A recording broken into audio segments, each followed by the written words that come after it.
Alhamdulillah. Alors aujourd'hui, j'ai eu l'occasion d'assister à une conférence assez intéressante organisée par l'Université internationale de Rabat. Le- la conférence était organisée par probablement une, euh, une classe de l'université. L'invité était Courtney Irwin. C'est une musulmane qui est musulmane depuis 11 ans maintenant et qui s'est donc convertie à l'islam à l'âge de 30 ans. 30 ans, donc cela fait 11 ans qu'elle est musulmane. Donc, l'objectif principal de cette conférence était donc de présenter le parcours de Courtney en tant qu'elle est donc, comme elle se, comme elle se qualifie comme étant une musulmane soufie et qu'elle refuse de dissocier ces deux appellations. Donc, ce qu'elle disait, tout d'abord, s'articulait autour du fait qu'elle a senti l'islam quand elle a dû se convertir. Elle a senti l'islam euh, et pas vraiment étudié l'islam. Donc, c'est plutôt un voyage de type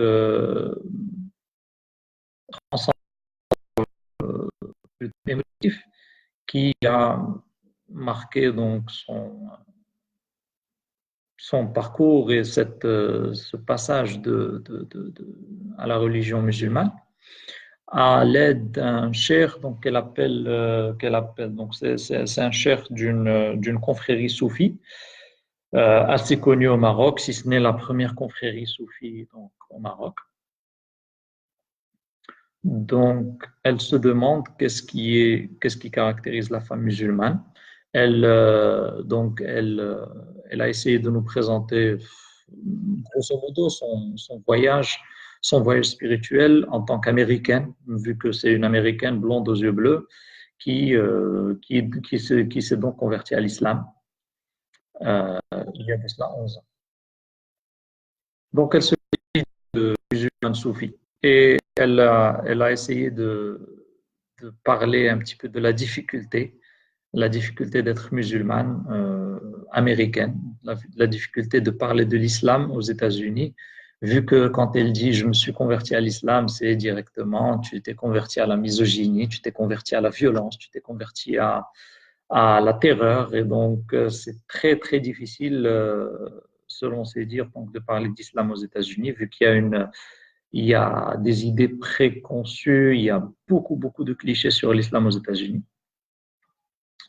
Et donc, elle a parlé de faire entre guillemets, son coming out, euh, qui a été donc tout un process et qui lui a pris beaucoup de temps, même avec sa famille. Donc, même sa sœur lui disait, I'm watching you. Euh, Elle lui répondait, mais tu sais, je suis converti depuis plusieurs années maintenant. Mais elle lui répondait, maintenant que je le sais, je te surveille. Donc, I'm watching you. Bref, donc la conférence a porté sur ce voyage spirituel. Elle a aussi parlé de sa vie au Maroc. Elle est fascinée par le Maroc. Elle aime vivre, donc elle aime sa vie au Maroc. Elle aimerait continuer sa vie au Maroc. Et ce qu'elle considère être un pays soufi lui va très bien selon sa vision de l'islam. Je précise que euh, Courtney n'est pas voilée, donc elle était habillée d'une robe avec des bas. Donc, elle a tout, elle a un look qui est tout sauf un look musulman tel qu'on le concevrait d'un point de vue conceptuel en islam, d'un point de vue théorique, d'un point de vue référentiel, normatif. Donc, elle a parlé de sa conversion à l'islam. Mais cette conversion et la manière avec laquelle elle a présenté cette conversion pose pas mal de questions. Pose pas mal de questions. Elle a dit que elle, en tant que musulmane, ça la dérangeait pas de crier sur les personnes qui l'agressent dans la rue, vu qu'ici au Maroc, une blonde aux yeux bleus qui marche. Donc, c'est malheureusement les hommes procèdent à des approches qui sont tout sauf les bienvenues. Et donc, quand quelqu'un l'approchait ou l'agressait, prévoyait de faire cela, il lui disait Allahu raqibun alayk, avec un regard méchant, avec une certaine force. Donc, c'est quelque chose qui est intéressant, c'est-à-dire qu'on peut encourager le fait que les femmes répondent aux personnes qui les agressent, bien sûr sans se mettre dans une situation où leur sécurité est engagée, bien sûr. Alors, elle a parlé ensuite de son voyage de, de sagesse, de son voyage elle a parlé de son voyage dans la sagesse, de son voyage dans la découverte de la vérité. Et donc, je lui ai d'ailleurs dit qu'on est tous, d'une certaine manière, à la recherche de la vérité. Elle a parlé, elle a beaucoup insisté sur l'aspect subjectif, émotif, qui caractérise sa découverte de la vérité. C'est-à-dire qu'elle a dit une chose qui était un petit peu choquante en soi. Elle disait, si mon professeur était bouddhiste, je serais devenu bouddhiste. Donc là, ça nous amène à nous poser la question de cette dame-là, ou bien ce qu'on a perçu de son discours, c'est que le plus important chez elle, ce n'était pas la vérité en soi, elle était présentée par son cher, par son professeur, par son maître spirituel. Alors, elle disait par exemple sur le hijab que, vu qu'elle ne porte pas de hijab, elle disait que il n'y a pas de, elle disait qu'il n'y a pas de, il n'y a pas une seule histoire sur le hijab, mais qu'il y a plusieurs histoires. Certes, il y a plusieurs histoires sur le hijab, mais cela laissait entendre que il faudrait qu'il y ait une histoire pour que pour qu'on puisse considérer que le hijab est un habit qui sied à la femme musulmane.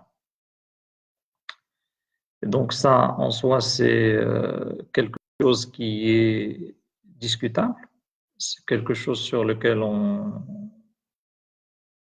peut se demander, on peut se poser des questions sur la légitimité. Donc, c'est vrai, il y a une histoire pour chaque personne qui met le hijab, mais comment dire, il y a une histoire pour chaque musulman. Il y a une histoire pour chaque musulman au final. Donc, est-ce que c'est parce qu'il y a une histoire pour chaque musulman qu'on va demander à chaque musulman d'avoir une histoire pour mettre le hijab? Chaque musulman. Le glissement n'est pas très loin en fait. Le glissement est proche.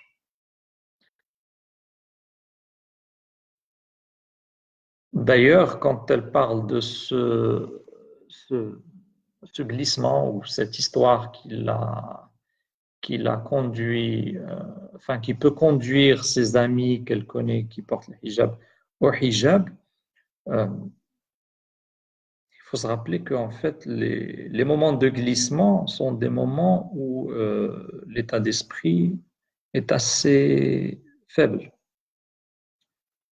où on a une certaine, disons, faiblesse qui fait qu'on peut être, euh, qui fait qu'on peut être un petit peu séduit ou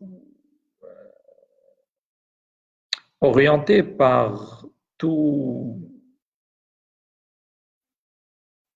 par n'importe quel courant qui arrive. D'ailleurs,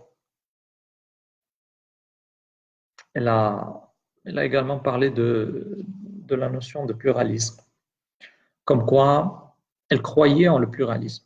Effectivement, le pluralisme, c'est quelque chose qui est très important et il est difficile d'imaginer un monde sans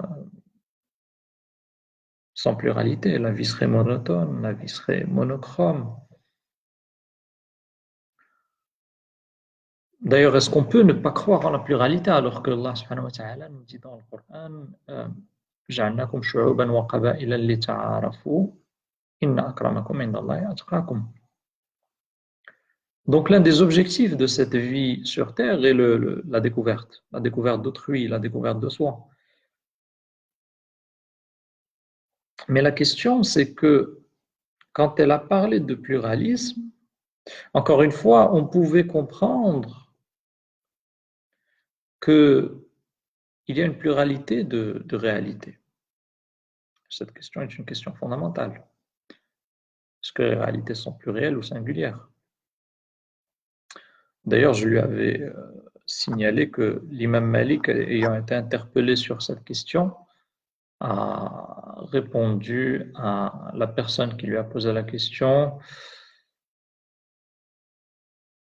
comme quoi deux réalités opposées, c'est-à-dire une personne qui vous affirme que telle chose est recommandée ou recommandable ou mustahab, et une autre personne qui affirme que telle réalité est, ou telle chose est détestable, comme par exemple par exemple, le fait de participer à la politique, par exemple. On peut avoir un avis qui vous dit c'est fortement recommandé, un autre qui vous dit que non, il faut s'en éloigner parce que la politique corrompt. Et donc, au final, il y a plusieurs réalités. L'imam Malik, quand il a été questionné sur cela, il répondit قولان متضادان وكلاهما حق أن ذلك ما الحق إلا واحد لا يتعدد. Selon un récit qu'on rapporte de l'imam Malik. Donc, du coup, la réalité est difficilement, c'est-à-dire on peut difficilement avancer que la réalité est plurielle. Elle a, dans le même contexte, abordé le fait qu'on a plusieurs interprétations de l'islam et que chacun a son interprétation de l'islam. Encore une fois, c'est une phrase subversive qui peut laisser penser que vu que chacun a son interprétation de l'islam, donc on doit respecter l'interprétation de l'islam de chacun, donc il y a plusieurs interprétations de l'islam, où on peut donner le respect à plusieurs interprétations de l'islam. Les divergences des savants ne sont pas toutes des interprétations, et encore moins les divergences du commun des mortels. Ce n'est pas parce qu'il y a divergence qu'elle est légitime. Elle disait s'opposer à la personne qui lui dit l'islam dit. Elle lui répond votre interprétation de l'islam dit. Alors à cela on pourrait répondre que non, il n'y a pas que des interprétations dans l'islam. En islam il y a des réalités partagées, communément admises comme étant un consensus. C'est ce qu'on appelle l'ijma'. Qu'est-ce qu'on va faire de cet ijma' s'il n'y a que des interprétations? Le Coran a été révélé dans une langue arabe claire, bilisanin arabiyyin mubin. Donc à partir de là, minhu ayatun muhkamatun hunna umul kitab wa ukharu mutashabihat. Donc dans le Coran, on a des versets clairs et des versets qui peuvent éventuellement prêter à confusion. Donc il y a des versets clairs. Donc on ne peut pas nier ces versets clairs. Donc à partir de là, vu qu'on a des versets clairs, on ne peut pas dire qu'il n'y a que des interprétations de l'islam. Non, il y a des choses qui sont claires et communément admises en islam et il y a des choses qui sont sujettes à interprétation. D'ailleurs, les savants ont parlé de tabaqat l'ijma'. C'est-à-dire qu'il y a même des degrés dans l'ijma', des degrés sur les questions consensuelles.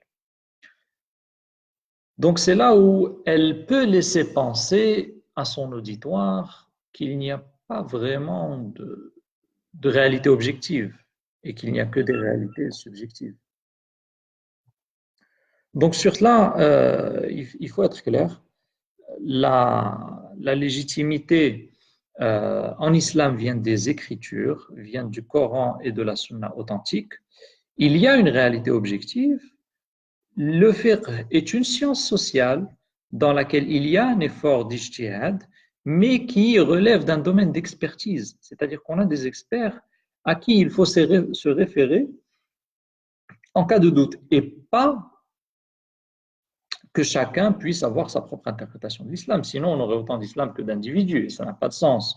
Une religion, c'est d'abord une communion, c'est d'abord un référentiel commun, sinon il y aurait autant d'islam que de musulmans. C'est pour cela qu'il ne faut pas oublier que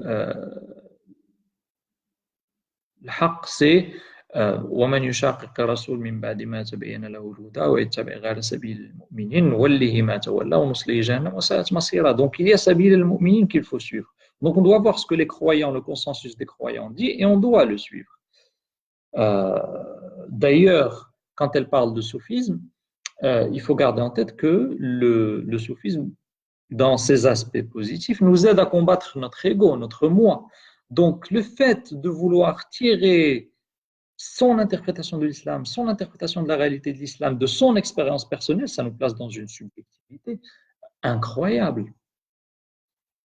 Et donc, pour conclure, c'est toujours ce sous-jacent de subjectivité, d'émotivité, que laisser entendre ces interprétations comme quoi chacun doit vivre son chemin spirituel. En fait, il y a un chemin spirituel vers la découverte de la réalité, c'est-à-dire vers la redécouverte de